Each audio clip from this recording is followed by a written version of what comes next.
तो मामू घर को खोजु खोजु आज अनेक डेरी हो गला हेले तो मामू घर को पाइलेनी। अरे तो मामू घर सठिक ठिकाना तो कह।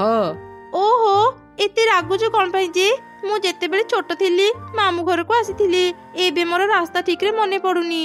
मते लागुची मो मामू घर ए जंगल रे नुह पाख जंगल रे। ए तू कौन कहूचु एबे संध्या हो गलानी पाख जंगल रे पहुँचु पहुँचु राति हो जिवो। राति रे से जंगल को जीवा ठीक हेबनी। आज राति आमे जंगल रे रहिबा पई एबे गोटे घर खोजिबाकू पड़िबो। आरे सेपटे देख से पणस गछरे गोटे घर अछि मु जाई देखि आसे से घरे किए रहूची। आज राति आमे ता घरे रहि जिबा। एमिति कही काउर स्त्री से पणस घर भीतर को गला। से देखिला से घरे केही भी नाहांती।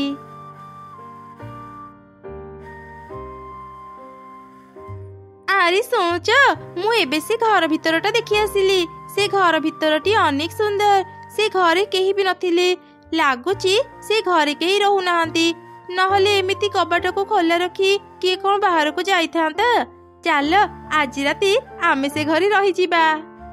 एमिति कथा हेई दुई काऊ से पणस घर भीतर को गले। आउ खाइबा खाई सारी राति रे से घरे रही बितेइले। परदिन सकाळे बाह काली राति मोर बढ़िया निद हैला।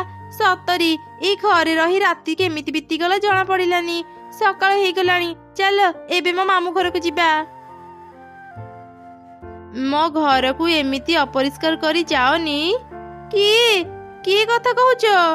मु पणस गछ कथा कहूची। ए घर मु बनैची सबु पक्षी को साहाଯ୍य करिबा पई। जाहाकू भी घर दरकार हुए मु ताकू मो घरे रहिबाकू दिए। तम मानको ऊपर दया करी मु तम मानको मो घरे रहिबाकू देइथिली। हेले तमे माने मो घर को अपरिष्कार करी देइच। आग मो घर को परिष्कार करी दियो तापर एठू जीव। कौन हेला आमे तो घर सफा करिबू। आमे कौन सबुदिन तो घरे रहिबाकू आसीचु कि? आमे एबे मो मामू घर को जीवू तो घर सफा करिबा पई आम पाखरे एबे समय नाही बुझिलु। आरी तमे छिड़ाई काई रहिलो चलो शीघ्र। ना ना तमे माने जाओनी मो कथा सुनी जाओ। काऊ माने पणस गछर किछि कथा न सुनी सेठारु चली गले। एमिति 2 दिन बीती गला। दिने गोटे मिठू से पणस गछ थिबा रास्ता रे जाउथिला। सेतेबेले आरे कि एमिति कांदुची मु तो काहाकू भी देखिबाकू पाउनी। मु एपटकू देख मो पणस गछ कांदुची। दया करी मो घर भीतर को आस। पणस गछ तू कांदुचु हेले काहेकि कांदुचु? आउ तो घर भीतर को काहेकि डाकुचु? आग मो घर भीतर को आस तापरे मु तुमको सब कथा कहिबी। छी छी की दुर्गंध बाहरुची घरु। ई गछर कांद सुनी काहेकि जे घर को आसिली एबे शीघ्र एटु बाहरी जाए। रही जाओ मो घर जाओनी मो कथा सुनी जाओ। 2टी काऊ आसी मो घर को अपरिष्कार करी चली जाइचंती। दया करी तमे मो घर को सफा करी दियो मते टिके साहाଯ୍य कर। कौन हेला किए नहीं किए आसी तो घर को अपरिष्कार करिकी जीव। आ मु तो घर को सफा करिबी। छी तोरे दुर्गंध घरे आ किछि समय रहिले मु बेहोश ही मरि जीवी। मो ऊपर टिके दया कर रही जाओ एमिति छाड़ी मते जाओनी। आज मो झील को मीठा फल खाइबा को भारी इच्छा होची। जाए जंगल भीतर मीठा फल नहीं आसे। अरे अरे किए कांदुची बोधे हेले एठी तो केही भी नाहांती। मु बोधे भूल सुनिथिबी। ना ना तुमे भूल सुनी न। एपटकू देख मु पणस गछ कांदुची। आरे गछ तुमे कथा कहि पारो हेले तुमे कांदुच कोन पई? हाँ मु कथा कहि पारी चढ़ई सुनिबा मो दुख कथा। अरे अरे तुमे आउ कांदनी गछ सांग मु एबे तुम घर को सफा करी देउची। तुम घर आउ दुर्गंध बाहरिबनी।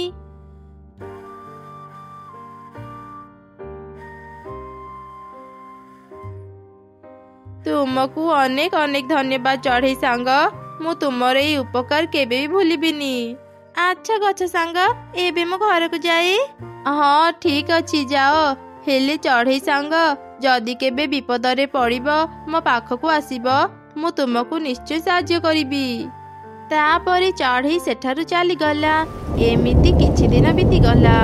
ଦିନେ ଜଙ୍ଗଲରେ ଭୀଷଣ ବର୍ଷା ହେଲା। ସେହି ଝଡ଼ ବର୍ଷାରେ ଅନେକ ଚଢ଼େଇଙ୍କ ଘର ଭାଙ୍ଗିଗଲା। କ'ଣ ହେଇଗଲା? ଏତେ ଝଡ଼ ବର୍ଷା କାହିଁକି ହେଲା? ବନ୍ୟା ପାଣିରେ ଆମ ଘର ଭାସିଗଲା। ମୁଁ ଏବେ ବୁଝିପାରୁନି ରେ ମା, ଆମେ ଏବେ କୋଉଠି ରହିବା? ମା ତୁମେ ଆଉ ଏକ ଘର କିଣିନିଅ, ଆମେ ସେ ନୂଆ ଘରେ ରହିବା। ନୂଆ ଘର କେମିତି କିଣିବି କହ? ମୋ ପାଖରେ ତ ଟଙ୍କା ନାହିଁ। ଯାହା ବି ଥିଲା ଘର ସହ ଭାସିଗଲା। ଏବେ କିଏ ଯେ ଆମକୁ ସାହାଯ୍ୟ କରିବ? ଆରେ ହଁ, ମୋର ମନେ ପଡ଼ିଲା। ଜଙ୍ଗଲ ଭିତରେ ଗୋଟେ ପଣସ ଗଛ ଅଛି। ଆମେ କିଛି ଦିନ ତା ଘରେ ଆଶ୍ରୟ ନେଇପାରିବା। ଚାଲ ମା, ତା ପାଖକୁ ଯିବା। ଗଛ ସାଙ୍ଗ, ମୁଁ ବଡ଼ ବିପଦରେ ପଡ଼ି ତୁମ ପାଖକୁ ଆସିଛି। ଦୟାକରି ମୋତେ ଟିକେ ସାହାଯ୍ୟ କର। ଆରେ ଚଢ଼େଇ ସାଙ୍ଗ, ତୁମେ? କ'ଣ ହେଇଛି? ତୁମେ ମୋତେ କୁହ, ମୁଁ ତୁମକୁ ନିଶ୍ଚୟ ସାହାଯ୍ୟ କରିବି। ଏଇ ଝଡ଼ ବର୍ଷାରେ ମୋ ଘର ଭାଙ୍ଗିଗଲା। ଯାହା କିଛି ବି ଥିଲା ସବୁ ବନ୍ୟା ପାଣିରେ ଭାସିଗଲା। ଏବେ ମୋ ପାଖରେ ରହିବାକୁ ଜାଗା ନାହିଁ। ଚିନ୍ତା କରନି ଚଢ଼େଇ, ମୋ ଘର ତ ଫାଙ୍କା ପଡ଼ିଛି। ତୁମେ ମୋ ଘରେ ଆରାମରେ ରହିପାରିବ। ତୁମେ ମୋ ଘରେ ରହିଲେ ମୁଁ ବେଶୀ ଖୁସି ହେବି। ତୁମ ସହ କଥା ହେଇ ମୁଁ ସମୟ ବିତେଇବି।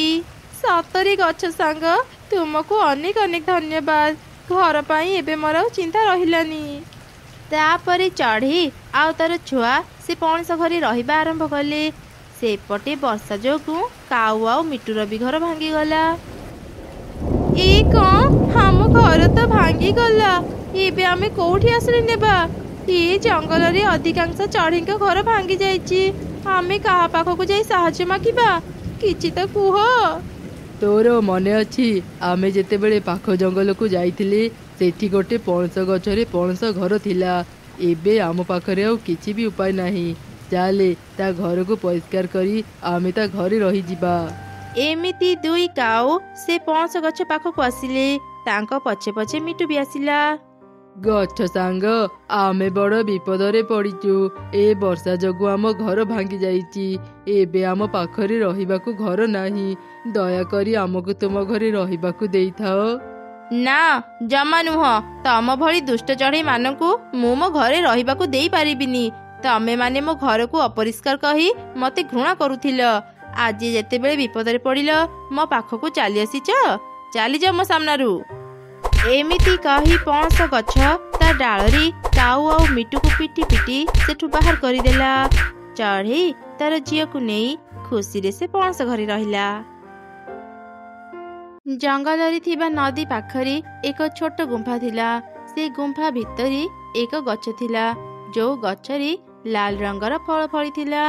ସେଇ ଲାଲ ଫଳ ଏତେ ମିଠା ଥିଲା ଯେ ଜଙ୍ଗଲର ସବୁ ଚଢ଼େଇ ସେ ଫଳ ଖାଇବାକୁ ଭାରି ଭଲ ପାଉଥିଲେ। ହେଲେ ସେ ଗୁମ୍ଫା ଭିତରୁ ଲାଲ ଫଳ ଆଣିବା ଏତେ ସହଜ ନଥିଲା। କାରଣ ସେ ଗୁମ୍ଫାରେ ରହୁଥିଲା ଗୋଟେ କୁମ୍ଭୀର। କୁମ୍ଭୀର ଯେତେବେଳେ ଗୁମ୍ଫାରେ ନଥାଏ, କିଛି ଚଢ଼େଇ ସେ ଗୁମ୍ଫାରୁ ଲାଲ ଫଳ ଆଣି ବଜାରରେ ବିକ୍ରି କରନ୍ତି। କିନ୍ତୁ ଯଦି କିଏ କୁମ୍ଭୀର ହାବୁଡ଼ରେ ପଡ଼ିଯାଏ, କୁମ୍ଭୀର ତାକୁ ମାରିଦିଏ। ସେଥିପାଇଁ ଭୟରେ ଚଢ଼େଇ ମାନେ ସେ ଗୁମ୍ଫା ପାଖକୁ ବି ଯାଆନ୍ତିନି। ମା କୁନି, ତୁ ତ ସାନ ଭାଇର ଧ୍ୟାନ ରଖିବୁ। ମୁଁ ଏବେ କାମକୁ ଯାଉଛି। ତମେ ଦୁଇ ଜଣ ଖେଳିବା ପାଇଁ ବେଶୀ ଦୂରକୁ ଯିବନି। ହଁ ମା, ମୁଁ ବୁଝିଗଲି। ତୁମେ ଜମା ବି ଚିନ୍ତା କରନି। ମୁଁ ଭାଇ ପାଖରେ ହିଁ ଥିବି। ତାକୁ ଏକୁଟିଆ ଛାଡ଼ିବିନି। ତେବେ ଠିକ ଅଛି, ମୁଁ ଏବେ ଯାଉଛି। ତମେ ଦୁଇ ଜଣ ଯଦି ଦୁଷ୍ଟ ନ ହେଇ ଭଲରେ ଘରେ ଖେଳୁଥିବ, ମୁଁ ଫେରିବା ସମୟରେ ତମ ଦି ଜଣଙ୍କ ପାଇଁ ଚକୋଲେଟ ଆଣିଦେବି। ସତରେ ମା, ଆମକୁ ଚକୋଲେଟ ଆଣିଦେବ? ମା, ମୁଁ ଜମା ଦୁଷ୍ଟ ହେବିନି। ଦିଦିର ସବୁ କଥା ମାନିବି। ମୁଁ ସତ କହୁଛି। ଆଚ୍ଛା, ମୁଁ ଏବେ କାମକୁ ଯାଏ, ନହେଲେ ଡେରି ହେଇଯିବ। ତାପରେ ଚଢ଼େଇ କାମ କରିବା ପାଇଁ କାଉର ଘରକୁ ଗଲା। ଆରେ ଚଢ଼େଇ, ଆଜି କାମକୁ ଆସୁ ଆସୁ ଏତେ ଡେରି କରିଦେଲୁ ଯେ? କଥା କ'ଣ କି ମାଲିକାଣୀ, ମୁଁ ଘରୁ ଠିକ ସମୟରେ ବାହାରିଥିଲି। ହେଲେ ରାସ୍ତାରେ ପ୍ରବଳ ଭିଡ଼ ହେଇଥିବାରୁ ଆସୁ ଆସୁ ଡେରି ହେଇଗଲା। ଆଚ୍ଛା ଠିକ ଅଛି। ଏବେ ତ ରୋଷେଇ ଘରକୁ ଯା। ମୋ ପାଇଁ ଶୀଘ୍ର କିଛି ଖାଇବା ରୋଷେଇ କର। ମତେ ଭାରି ଭୋକ ଲାଗିଲାଣି। ଠିକ ଅଛି ମାଲିକାଣୀ, ମୁଁ ଏବେ ଖାଇବା ରୋଷେଇ କରି ନେଇ ଆସୁଛି। ଆରେ କ'ଣ, ଗ୍ୟାସ୍ ତ ସରିଯାଇଛି। ମୁଁ ଖାଇବା କେମିତି ରୋଷେଇ କରିବି? ଯାଏ ମାଲିକାଣୀକୁ ଏ କଥା କହି ଆସେ। କିରେ ଆରେ ଚଢ଼େଇ, ତତେ କହିଥିଲି ନା ଖାଇବା ରୋଷେଇ କର, ତା ନ କରି ତୁ କଣ ପାଇଁ ଏଠାକୁ ଆସିଲୁ? କରିଥାନ୍ତି ଯେ ମାଲିକାଣୀ, ହେଲେ ଗ୍ୟାସ୍ ସରିଯାଇଛି। ମୁଁ ଖାଇବା କେମିତି ରୋଷେଇ କରିବି କୁହନ୍ତୁ? କଣ ହେଲା? ଗ୍ୟାସ୍ ସରିଯାଇଛି? ମୋ ସ୍ୱାମୀ ତ ଏବେ ଘରେ ନାହାନ୍ତି, ସେ ଆସିଲେ ଯାଇ ଗ୍ୟାସ୍ ଆଣିଦେବେ। ଆଚ୍ଛା ହଉ ଚଢ଼େଇ, ଖାଇବା ନହେଲେ ନାହିଁ। ଗଲୁ ଗଲୁ ବଜାରରୁ ମୋ ପାଇଁ ସେ ଲାଲ ଫଳ ନେଇ ଆସିବୁ। ମୁଁ ଶୁଣିଥିଲି ସେ ଲାଲ ଫଳ ଭାରି ସ୍ୱାଦିଷ୍ଟ। ଥରେ ଫଳ ଖାଇଲେ 4 ରୁ 5 ଦିନ ଆଉ ଭୋକ ଲାଗେନି। ହଁ ମାଲିକାଣୀ, ମୁଁ ବି ସେ ଲାଲ ଫଳ ବିଷୟରେ ଶୁଣିଥିଲି। ସେ ଲାଲ ଫଳ ସହଜରେ ନ ମିଳିବା ଯୋଗୁଁ ତାର ଦାମ ବହୁତ ହେଇଥାଏ। ସେ ଲାଲ ଫଳ ଯେତେ ଦାମ ନେଉ ପଛେ ତୁ ମତେ ଆଜି ସେ ଲାଲ ଫଳ ଆଣିଦେ। ଚାଲେ, ମୁଁ ବି ତ ସାଙ୍ଗରେ ବଜାରକୁ ଯିବି। ତାପରେ ଚଢ଼େଇ ଆଉ କାଉ ବଜାରକୁ ଲାଲ ଫଳ ଆଣିବା ପାଇଁ ଗଲେ। ହେଲେ ସେଦିନ ସେମାନେ କାହା ପାଖରେ ବି ଲାଲ ଫଳ ପାଇଲେନି। ଆରେ ଚଢ଼େଇ, ଏବେ କଣ କରିବା? ଆଜି କୋଉଠି ବି ସେ ଲାଲ ଫଳ ମିଳିଲାନି। ମୋର ଆଜି ସେ ଲାଲ ଫଳ ଖାଇବାକୁ ଭାରି ଇଚ୍ଛା ହଉଛି। ଚଢ଼େଇ, ତୁ ଯା ସେ ଗୁମ୍ଫା ଭିତରୁ ମତେ ଲାଲ ଫଳ ଆଣିଦେବୁ। କିନ୍ତୁ ମାଲିକାଣୀ, ସେ ଗୁମ୍ଫା ଭିତରେ ଗୋଟେ କୁମ୍ଭୀର ରୁହେ। ମୁଁ ଯଦି ସେ ଗୁମ୍ଫା ଭିତରକୁ ଯିବି ସେ ମତେ ମାରିଦେବ। ଆରେ ତୁ ଡରନି, ମୁଁ ବି ତ ସାଙ୍ଗରେ ଥିବି। ମୁଁ ଜାଣେ ଏଇଟା କୁମ୍ଭୀରର ପାଣି ପିଇବା ସମୟ, ସେ ତା ଗୁମ୍ଫାରେ ନଥିବ। ତୁ ଯା ଗୁମ୍ଫା ଭିତରୁ ଲାଲ ଫଳ ନେଇ ଆସିବୁ। ମୁଁ ବାହାରେ ଜଗିଥିବି, ଯେମିତି କୁମ୍ଭୀର ଆସିବ ତତେ କହିଦେବି। ନା ନା ମାଲିକାଣୀ, ମୁଁ ସେ ଗୁମ୍ଫା ଭିତରକୁ ଯିବିନି। କୁମ୍ଭୀର କେତେବେଳେ ବି ଚାଲି ଆସିବ। ତତେ କହିଲି ନା ଚଢ଼େଇ, ଲାଲ ଫଳ ଆଣିବୁ ଯା। ଯଦି ନ ଆଣିବୁ କାଲିଠୁ ଆଉ କାମକୁ ଆସିବୁନି। ଏମିତି ଶୁଣି ଚଢ଼େଇ ବାଧ୍ୟ ହେଇ ଗୁମ୍ଫା ଭିତରକୁ ଗଲା। ଠିକ୍ ସେହି ସମୟରେ କୁମ୍ଭୀର ସେଠାକୁ ଚାଲି ଆସିଲା। କାଉ କିଛି କହିବା ପୂର୍ବରୁ କୁମ୍ଭୀର ତା ଗୁମ୍ଫା ଭିତରକୁ ଚାଲିଗଲା। ସେ ଯେମିତି ତା ଗୁମ୍ଫା ଭିତରେ ଚଢ଼େଇକୁ ଦେଖିଲା, ରାଗରେ ସେ ଚଢ଼େଇକୁ ମାରି ତାକୁ ଗୁମ୍ଫା ବାହାରେ ପକେଇଦେଲା। ଏସବୁ ଦେଖି କାଉ ଭୟରେ ତା ଘରକୁ ଚାଲିଗଲା। କଣ ହେଲା ତୋର? ତୁ ଏମିତି ଧଇଁ ସଇଁ କାହିଁକି ହଉଛୁ? ତମେ ଘରକୁ ଆସିଗଲ? ସେପଟେ ବହୁତ ବଡ ଗୋଟେ ଅଘଟଣ ଘଟିଗଲା। ଏ କଣ କହୁଛୁ ତୁ? ତୁ ବି ଜାଣୁ ସେ ଗୁମ୍ଫା ଭିତରେ ଗୋଟେ କୁମ୍ଭୀର ରୁହେ। ତୁ ଲାଲ ଫଳ ଲୋଭରେ କାହିଁକି ଚଢ଼େଇକୁ ସେ ଗୁମ୍ଫା ଭିତରକୁ ପଠଉଥିଲୁ? ମୋର ଭୁଲ ହେଇଗଲା, ହଠାତ୍ ଏମିତି ହେଇଯିବ ମୁଁ ଜାଣିପାରିଲିନି। ଏବେ କଣ କରିବି? ଆଚ୍ଛା ଆଚ୍ଛା, ତୁ ଆଉ ଚିନ୍ତା କରନି, ଯାହା ହେବାର ତ ହେଇଗଲା। ତତେ ଯିଏ ବି ଚଢ଼େଇ ବିଷୟରେ ପଚାରିବ ତୁ କହିବୁ ସେ ଆଜି କାମକୁ ଆସିନି। ଏମିତି ସେଦିନ ବିତିଗଲା। ସନ୍ଧ୍ୟା ହେଲା ପରେ, ଦିଦି, ମା ଏଯାଏଁ କାହିଁକି ଆସିଲେନି? ମା କେତେବେଳେ ଆସିବେ? ତୁ ଆଉ କିଛି ସମୟ ଅପେକ୍ଷା କର ଭାଇ। ମା ବୋଧେ କାମ ବ୍ୟସ୍ତରେ ରହିଯାଇଥିବେ, ସେ ଶୀଘ୍ର ଫେରି ଆସିବେ। ଧୀରେ ଧୀରେ ରାତି ଅଧିକ ହେଲା। କୁନିର ସାନ ଭାଇ ଶୋଇଗଲା, ହେଲେ କୁନି ଶୋଇପାରିଲାନି। ପରଦିନ ସକାଳେ ଦୁଇ ଛୁଆ ପାଖରେ ରହୁଥିବା ମିଟୁ ପାଖକୁ ଗଲେ। ମିଟୁ ଆଣ୍ଟି, କାଲି ରାତିରେ ଆମ ମା ଘରକୁ ଫେରି ନାହାନ୍ତି। ତୁମେ ଜାଣିଛ କି ଆମ ମା କୋଉଠି ଅଛନ୍ତି? ଆରେ ଝିଅ, ତୋ ମା ମୋ ସାଙ୍ଗରେ କାମ କରେନି, ସେ କାଉ ଘରେ କାମ କରେ। ଚିନ୍ତା କରନି, ମୁଁ ଏବେ ଯାଇ କାଉ ମାନଙ୍କୁ ତମ ମା କଥା ପଚାରି ଆସିବି। ତାପରେ ମିଟୁ କାଉ ମାନଙ୍କ ପାଖକୁ ଗଲା ଆଉ ତାଙ୍କୁ ସବୁ ଘଟଣା କହିଲା। ଆରେ ମିଟୁ, ଚଢ଼େଇ କାଲି ଆମ ଘରକୁ କାମ ପାଇଁ ଆସିନି। ଆମେ ଜାଣିନୁ ସେ କୋଉଠି ଅଛି। ତାହେଲେ ଚଢ଼େଇ ଗଲା କୁଆଡେ? ସେ କାଲି ରାତିରେ ଘରକୁ ଫେରିନି। ଚଢ଼େଇ କୁଆଡେ ଗଲା କି ନ ଗଲା ଆମେ ଜାଣିନୁ। ତୁ ଯା ଆଉ କୋଉଠି ଚଢ଼େଇକୁ ଖୋଜିବୁ। ତାପରେ ମିଟୁ ଚଢ଼େଇକୁ ଖୋଜିବା ପାଇଁ ଜଙ୍ଗଲ ଭିତରକୁ ଗଲା। କିଛି ସମୟ ଖୋଜିଲା ପରେ ସେ ଚଢ଼େଇକୁ କୁମ୍ଭୀର ଗୁମ୍ଫା ବାହାରେ ମରି ପଡିଥିବାର ଦେଖିଲା। ଆରେ ଚଢ଼େଇର ମୃତ୍ୟୁ କେମିତି ହେଲା? ନିଶ୍ଚୟ କୁମ୍ଭୀର ତାକୁ ମାରି ଦେଇଥିବ। ଚଢ଼େଇ କାହିଁକି ଯେ ଗୁମ୍ଫାକୁ ଆସୁଥିଲା? ତାର ଦୁଇ ଛୁଆ ଅନାଥ ହେଇଗଲେ, ଏବେ ସେମାନେ କଣ କରିବେ? ଆରେ ପିଲାମାନେ, ତମ ଦୁଇ ଜଣଙ୍କ ମା ଆଉ ଏ ଦୁନିଆରେ ନାହିଁ। ତାକୁ ଗୁମ୍ଫାରେ ରହୁଥିବା କୁମ୍ଭୀର ମାରି ଦେଇଛି। ତମେ ମାନେ ଧୈର୍ଯ୍ୟ ଧର, ଏବେ ଏକୁଟିଆ ବଞ୍ଚିବା ଶିଖ।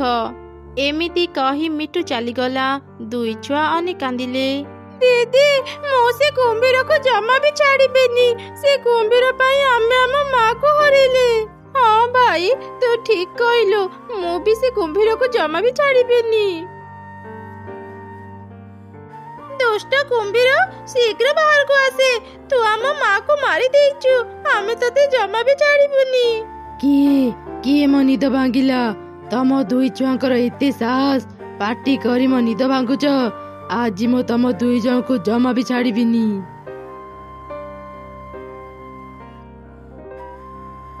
ଛୋଟ ପିଲାମାନେ ତମେ ମାନେ କୁମ୍ଭୀର ପାଖକୁ କାହିଁକି ଆସିଛ? ମୁଁ ତ ଠିକ ସମୟରେ ନ ଆସିଥିଲି କୁମ୍ଭୀର ତମ ମାନଙ୍କୁ ମାରି ସାରନ୍ତାଣି। କିଏ ତୁମେ? ତୁମେ ଆମକୁ କାହିଁକି ବଞ୍ଚେଇଲ? ମୁଁ ହେଉଛି ଗୋଟେ ପରୀ। ଏ ରାସ୍ତାରେ ଯିବା ସମୟରେ ମୁଁ ତମ 2 ଜଣଙ୍କୁ କୁମ୍ଭୀର ପାଖରେ ଦେଖିଲି, ସେଥିପାଇଁ ସାହାଯ୍ୟ କରିବାକୁ ଚାଲି ଆସିଲି। ହେଲେ ତମ 2 ଜଣଙ୍କ କଥା ଶୁଣି ଲାଗୁଛି ତମେ ମାନେ ଆଉ ବଞ୍ଚିବାକୁ ଚାହୁଁନ। ହଁ, ଆମେ ଆଉ ବଞ୍ଚିବାକୁ ଚାହୁଁନୁ। ଏ ଦୁଷ୍ଟ କୁମ୍ଭୀର ଆମ ମାକୁ ମାରିଛି, ଆମେ ବି ତାକୁ ମାରିଦେବୁ, ନହେଲେ ନିଜେ ମରିବୁ। ତାପରେ ଆମେ ଆମ ମା ପାଖକୁ ଚାଲିଯିବୁ। ନା ନା, ଏମିତି କୁହନି। ତମେ ମାନେ ଏବେ ବହୁତ ଛୋଟ, ଭଲ ମନ୍ଦ କିଛି ବି ଜାଣିନ। ମୋ କଥା ମାନ, ଏବେ ହିଁ ଘରକୁ ଫେରିଯାଅ, ଆଉ ଦିନେ ବି ଦୁଷ୍ଟ କୁମ୍ଭୀର ପାଖକୁ ଆସିବନି। ପରୀ, ତୁମ ପାଖରେ ତ ଯାଦୁ ଶକ୍ତି ଥିବ। ତୁମେ ଯାଦୁ କରି ଆମ ମାକୁ ବଞ୍ଚେଇ ଦିଅ ନା। ମା ବିନା ଆମକୁ କିଛି ବି ଭଲ ଲାଗୁନି। ନା ପିଲାମାନେ, ମୁଁ ତମମାନଙ୍କ ମାକୁ ଆଉ ବଞ୍ଚେଇ ପାରିବିନି। ହେଲେ ହଁ, ତମେ ମାନେ ମତେ ଆଉ ଯାହା ମାଗିବ ମୁଁ ତମମାନଙ୍କୁ ଦେବି। ସତ କହୁଛ ପରୀ? ତେବେ ଠିକ ଅଛି, ତୁମେ ଏ ଗୁମ୍ଫାକୁ ଗୋଟେ ଘର ବନେଇ ଦିଅ, ଆଉ ସେ କୁମ୍ଭୀରକୁ ଅନେକ ଦୂରକୁ ପଠେଇ ଦିଅ। କୁମ୍ଭୀର ଏଠୁ ଚାଲିଗଲେ ଆଉ କାହାର ବି ଭୟ ରହିବନି। ଆଚ୍ଛା ଠିକ ଅଛି, ମୁଁ ଏବେ ତମମାନଙ୍କ ଇଚ୍ଛା ପୂରା କରୁଛି। ଏମିତି କହି ପରୀ ତା ଶକ୍ତିରେ ସେ ଗୁମ୍ଫାକୁ ଏକ ଆଇସ୍କ୍ରିମ ଘର କରିଦେଲା। ଗୁମ୍ଫା ନଥିବାରୁ କୁମ୍ଭୀର ଆଉ ସେଠି ରହିଲାନି, ସେ ଅନେକ ଦୂରକୁ ଚାଲିଗଲା। ତୁମକୁ ବହୁତ ବହୁତ ଧନ୍ୟବାଦ ପରୀ। ଧନ୍ୟବାଦ ଦେବାକୁ ପଡ଼ିବନି। ଆଜିଠୁ ଏ ଆଇସ୍କ୍ରିମ ଘର ତମ 2 ଜଣଙ୍କର। ପ୍ରତିଦିନ ଏ ଆଇସ୍କ୍ରିମ ଘର ତମମାନଙ୍କୁ ଆଇସ୍କ୍ରିମ ଦେବ। ତା ବିକ୍ରି କରି ତମେ 2 ଜଣ ଖୁସିରେ ଚଳିପାରିବ। ଏବେ ମୁଁ ଯାଉଛି, ଯଦି କିଛି ବିପଦରେ ପଡ଼ିବ ମତେ ମନେ ପକେଇବ, ମୁଁ ନିଶ୍ଚୟ ଆସିବି। ଦିଦି, ସେ ପରୀ ପାଇଁ ଦୁଷ୍ଟ କୁମ୍ଭୀର ଅନେକ ଦୂରକୁ ଚାଲିଗଲା। ସେ ଆଉ କେବେ ବି ଏଠାକୁ ଆସିବନି। ହଁ ଭାଇ, ତୁ ଠିକ କହିଲୁ। ଚାଲେ ବି ଘର ଭିତରକୁ ଯିବା। ତାପରେ ସେ 2 ଭାଇ ଭଉଣୀ ସେ ଆଇସ୍କ୍ରିମ ଘରେ ରହିଲେ। ପ୍ରତିଦିନ ସେମାନେ ଆଇସ୍କ୍ରିମ ବିକ୍ରି କରି ଭଲ ଟଙ୍କା ରୋଜଗାର କରୁଥିଲେ। ଏମିତି ତାଙ୍କ ଦିନ ଭଲରେ ବିତିଲା।